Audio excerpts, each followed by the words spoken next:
So what happens above Tiferet? Well, it kind of depends on you. But this triad here, Tiferet, Gevurah, Hesed, represents the human soul. This triad here represents spirit, and this triad here represents the divine. It's kind of easier to understand if you look at Jacob's Ladder, which is the Toledano tradition redevelopment of the teaching, which comes from Moses Cordovero and before. If you're a Lurianic Kabbalist, you probably don't have the ladder, but we're moving back to using the ladder because we find it a really, really helpful tool for understanding Kabbalah. But you'll see on the ladder that the human soul here is at the base of the spiritual world of Beriah. This is Yezirah, our psychological world, the world of forms. This is Beriah, the spirit or heaven. And there is Absolute, which is the divine baby, if you like, Adam Kadmon. And right down at the bottom, we've got the physical world. Each of these worlds melds with the others. So Yezirah receives the blessings or not of spirit at the level of the soul. And if we haven't got access to our soul, then it's really difficult for us to access the good and the joy and the beauty of spirit. And let me divert slightly. How can bad things come from spirit? Well, we put them there. Because we as human beings, from Tiferet, place which is meant to be of truth and beauty, but can often be the place of pride, which is I'm right and everybody else is wrong, we actually project through the art into the spirit world our beliefs and our repetitive thoughts. And that's how the law of karma, what goes around comes around, law of attraction, actually works in our lives, because this Sephira here in Beriah is exactly the same as Yesod, the ego, in Yezirah.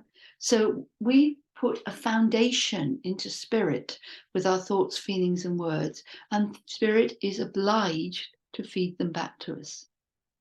Now, the Lurianic tradition says that you either have Dart or Keter on the tree of life. You don't have both. It's always 10 separate. The Toledano tradition doesn't actually teach that, but I can see a veracity in it. And I would always say to people that when in doubt, go to the head honcho, go to Tiferet, your crown chakra. How do you do that? Well, it's in what you receive. Spirit will reflect back to you who you are, or who your soul is, whether your soul is developing itself. Whereas Keter will send you God. It will send you that still small voice, which is always gentle, always kind, quite often humorous, and always loving. If you're getting messages that are not, that are condemnatory, which are even rude or are unkind, they're coming from an unintegrated aspect in Beriah, which is probably created by you, your family, your environment. That level of Beriah reflects back to us what we are putting up into it. So it's really important for us to develop our soul in this lifetime. The soul is not immortal, very long lasting. It existed before you were born. It exists after you die. And it's the soul that moves on. This lower part of us does dissolve when we die, our personality. And of course, Yesod is terrified of dying because Yesod will die. Yesod dissolves quite slowly in some cases, but then it's gone. And the real you, the true you that has held to Tiferet and worked in your soul moves on. And if we don't develop our soul in this life, even just through Orthodox religion, knowing about prayer, knowing about discipline, if we won't do that, it is a little bit more difficult for us to move on after we die. Don't worry about it. There are thousands of souls either side of the veil of death that help people go through. They get a bit busy sometimes nowadays, but they're always there and they will always move through.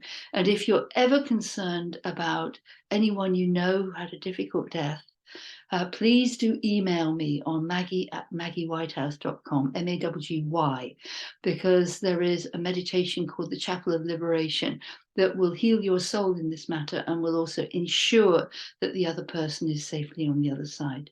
However, your soul, Kabbalistically and astrologically is really helpful to work out what your soul's about, what your life's destiny is about.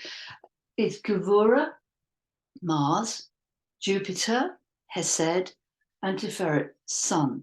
So it's the meld of the Mars, Jupiter, and Sun in your astrological chart. Gevurah is all about strength and discernment and judgment and discrimination. And again, those can be good or bad. Jupiter is all about expansion, loving kindness, mercy, and joy. Much more popular than Mars, of course, because it's the great cosmic yes, whereas Mars is the soft, clear cosmic no. When Mars is out of balance, it's no, no, no, no, no. And when Jupiter's out of balance, it's, well, basically it's addiction, it's excess, it's way too much. And the idea is that in Tiferet, we hold them in balance. So we have the discipline and discernment, perhaps to meditate, or at least to take care of ourselves. And we have the joy of life and the compassion to be kind to ourselves and to others. And if we are not clearly at Tiferet, in that place of truth and beauty, then we'll be at the negative Tiferet, which is generally pride, as in, I'm right. What I believe is right. You can't question me. I'm right. Then we're not going to hold these two sidebars with any integrity. So look into your soul, look into the astrology of your soul. My Mars is in Aquarius, which makes me quirky and somewhat ornery in times. It means that I will say, I'm going that way. But at least if I know that, I can hold speaking about my decisions until I've finally made that decision. It also means I'm a bit of a revolutionary. My Jupiter is in Leo, and Leo is the king or queen sign. So I tend to overdo things sometimes. And the rest of my chart tells me about how that Jupiter and that Mars is relating to the rest of my Mars. On the good side, my Mars means that I will always look for a third option. When I'm given two options, and they're neither of them going to be leading me towards joy or peace of mind, I will look for the third. And my Jupiter means that my kindness is like noblesse oblige, which means the more fortunate I get, the greater I wish to help others to give. And my Sun is in Taurus, which is very practical. It's basically, does this work? Does it work? If it doesn't work, let's move on to something that doesn't work. It's also, Taurus can be very lazy and very passionate. So as you can see, the soul has all these wafts, if you like, all these different colors to it. And understanding the nature of your soul is really, really helpful because it can help you pull away from your ego. My ego, my Yesod is in Scorpio, which means that it can be very paranoid, very secretive, very psychic. It can always tell when people are lying, but it can also tell why they are lying, so it doesn't judge them for it.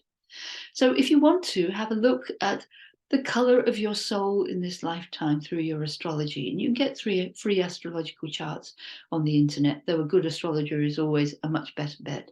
And if you're a bit about astrology, just remember that sun sign astrology only came in with the birth of Princess Margaret in the 1930s, was never existent before, and it is amiable rubbish.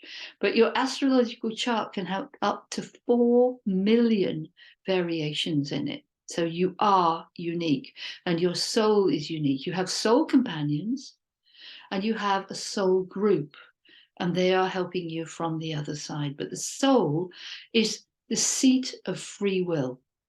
At this level, we can make conscious decisions, which means that we have the power to inflict evil or create good.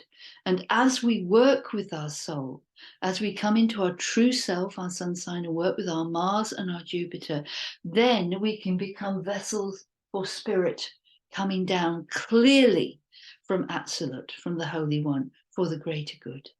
Thank you.